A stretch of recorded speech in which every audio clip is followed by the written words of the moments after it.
Hi, I'm Andy Mulcahy. I'm sat here with Tina Spooner to discuss the findings from December's index results.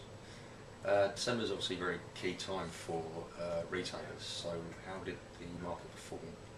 Well, the IMRG Capgemini Index actually broke the 10,000 barrier for the first time in December, up 16.5% year on year. So it was a strong month for online retailers.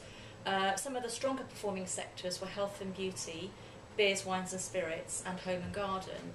Home and garden was actually up 45% year on year, but that is on the back of a decline in December 2010, when that sector was actually down 5%. As we've seen in previous years, there was a peak trading period of 2 weeks, week commencing the 27th of November and the 4th of December. So most of the online sales occurred during those peak weeks. So if you just give us an indication of how the total market performed throughout the entire year of 2011. The online retail sector actually grew 16% year on year last year, which is in line with our revised predictions, and estimated e-retail spend for the year reached 68.2 billion.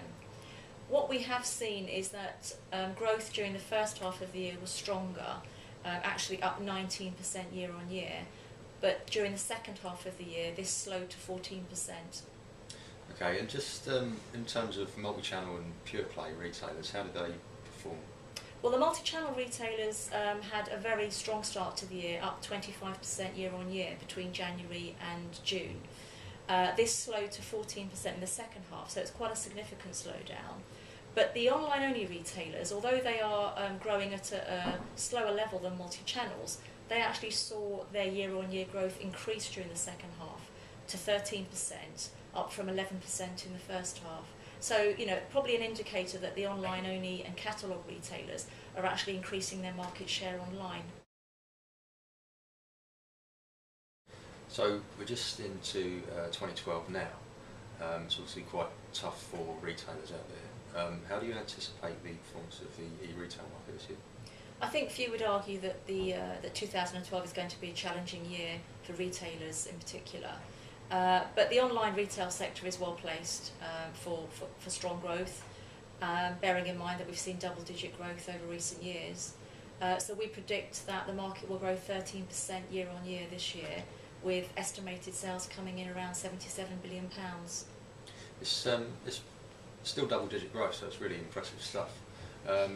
Is there some kind of driver for it that you can identify? I think one of the drivers would be around the mobile area.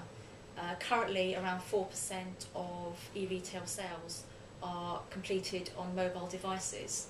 That includes tablet devices. And with the rapid adoption of this technology and the fact that consumers now, it's not just online shopping isn't just about shopping at home with your laptop. You can shop on the move when you're out and about, in some cases while you're in store. So I think this this technology will have a positive effect on e-retail sales this year. And supported as well by things like Wi-Fi in shops and cafes and restaurants, so it is very easy to get a very good connection when you're out and about. Yeah, definitely. There's a big increase in that type of technology as well, in the availability of 3G services. So definitely one of the key drivers. The information that we've provided today is just a small sample of what we get through the index every month, and we're always looking for new members to come in and join the index. So if you're interested in doing so, then please contact us on the information below.